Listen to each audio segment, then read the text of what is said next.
one was able to see a middle-aged male walking over. He did not seat with those officials and youths, and sat at the far away at the special seats for distinguished guests. This man was around 40 years old, looking dark and hideous, wearing pine rosin color robes. His clothes were luxurious, but unfortunate he only had a leg. This was the blood brother of the emperor, Prince Yu of the first rank. Prince Yu was brother of the emperor with the same mother. When he was young, he saved the emperor's life from the hands of the assassins, and thus, his left leg was injured and had to be amputated, becoming a cripple. Since that incident onward, Prince Yu's temperament changed and he became brutal, vicious, and had a perverse personality. He had a house full of concubines. The imperial family knew it all, even though no one outside knew of anything. This Prince Yu had a filthy hobby of playing with countless of women till they die. Yu Wangfei had passed away 7 years ago, which it itself was strong. But since the emperor and the empress dowager protected Prince Yu, Yu Wangfei's family can only swallow their grievances. Recently, there was a sudden news from Prince Yu residence that Prince Yu had the intention to bring a Wangfei in. For a period of time,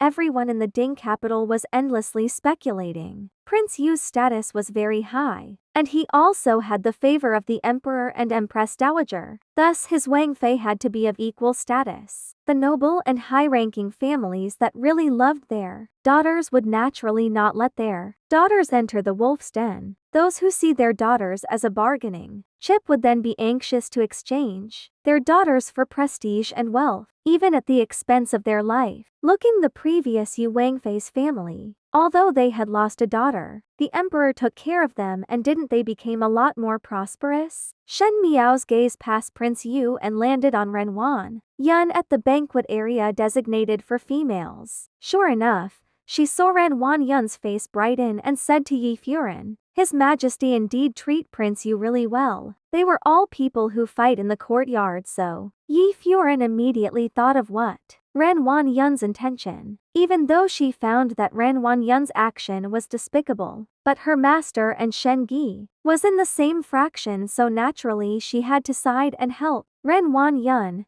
She smiled and said, "That's true, even though he is much older but is someone that will dote others." Chen Rukia lowered her head at the side and slowly ate some snacks, but the smile on her lips was somewhat odd. Dote others? Believe that no one will be willing to see their own daughter marry a crippled widower, even if he was to dote on them or had huge amount of power. It was as good as pushing one's daughter into the fire pits. As she thought about it, she turned her head and looked at Shen Miao. Shen Miao was held the chess pieces patiently and placed them on the chessboards as if she did not pay any attention to anyone. Suddenly Chen Rukia felt bottomless in her heart. After Shen Miao woke up after falling into the water, she was like another person, like Shen Shin's blood was awakened in her. The entire Shen Shin family had fierce and violent personality, and if Shen Miao know about Ren Wan Yun's plan, would she obediently accept it? Just as she was thinking, she saw Shen Miao seemingly came to be aware of her gaze. Thus she raised her head to look at her. That pair of eyes was filled with cold that it iced Chen Rukia's heart, even though it was only the 10th lunar month. Shen Miao lowered her head and looked at the chess in her hands. In the last life, she made a fool of herself during the chrysanthemum banquet, but Ren Wan Yun mentioned about Prince Yu's marriage to old Shen Taitai upon the return to the residence. Ren Wan Yun said, "Not saying that little Five's actions today had no good aspects at all, and moreover she had lose Shen family's reputation. Which noble family would be willing to marry a young lady like Little Five? Now that there is a good marriage of Prince Yu, if Little Five marry over, she would be a Wangfei and have the favor from His Majesty and Empress Dowager, and can be considered as fortunate, even though his legs are not good and his age is somewhat more matured. But our Little Five do not have any exceptional abilities, and thus it would not be a loss for Little Five." They made it high-sounding, but it was in fact very vicious. It was later on when she spent a lot of money to bribe a wrong Jing Tang's maid could she then know these remarks. Old Shen Furen hated the first household in her heart because Shen Shin was born from the Yuanpei. When old Master Shen was alive, he deeply favored Shen Shin, which made old Shen Furen,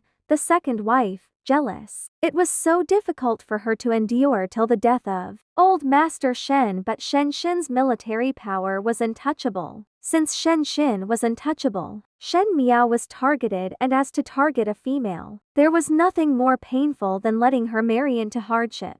Old Shen Furin and Ren Wan hit it off and immediately sent someone over to Prince Yu residence to bring the matter up. Shen Miao was afraid and angry. At that time she was in love with Fu Shuyi, and in a haste, that very night she packed up and went over to Prince Ding residence and begged him to shelter her. She did not care about her reputation when others deliberately spread the matter out, as she thought that since her reputation was already destroyed, it would be too late to change anything, and thus better to marry to Prince Ding as a concubine than to Prince Yu residence. At that time old Shen Furin was furious at the turn of events. Even though Fu Shuyi was angry in his heart, he did not treat her badly on the surface. Perhaps he saw the value of Shen family army. Even though he did not treat Shen Miao warmly, he did not refute her. Upon Shen return at the end of the year, what welcomed him was the news of his daughter in the capital, jumping into the residence of others. He was shocked and angry, but Shen Miao did not hesitate to protest with a hunger strike. So Shen ran out of ideas and could only use all his military accomplishments to finally exchange a title of Ding Wangfei for her. But no one had thought that that was the beginning of a real nightmare. Shen Miao closed her eyes. The mistakes that was made in her previous life had all traced back to today, and today was destined to be a turning point of her life. Those people who owed her must now start to pay their debts. Hey, why play by yourself? Suddenly a voice rang by her ear. It was unknown when Feng Ning walked over, and even though there was some awkward expression, she sat across her. Why not play a game with me? Do you know how to play chess? Feng Ning looked down at the chessboard. She only intended to casually talk, but when she looked down, some interest of hers were sparked. After carefully looking for a while, she was unable to see anything out of it and asked, "What kind of tactic is this? I have not seen it before." "This is not a game of chess." Shen Miao smiled. "This is fighting a war." "What? Now it cannot be seen." Shen Miao said plainly. "Only when the pieces are swallowed then it can be seen for this kind of chess. Just like a next that is woven firmly and tightly so that no one can escape." Feng Ning shuddered.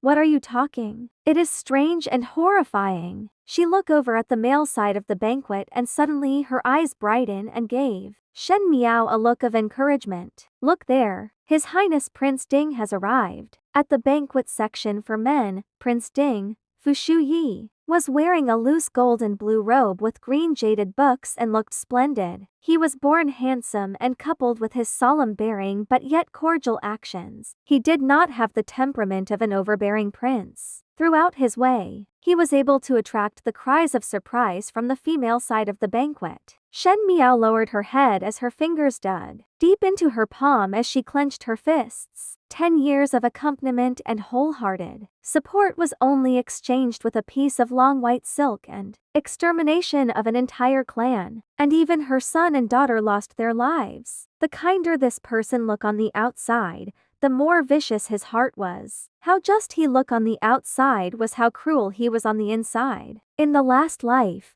this man grant her with an intact corpse. In this lifetime, she want this person die without an intact corpse. Fu Shuyi, Bengong has returned.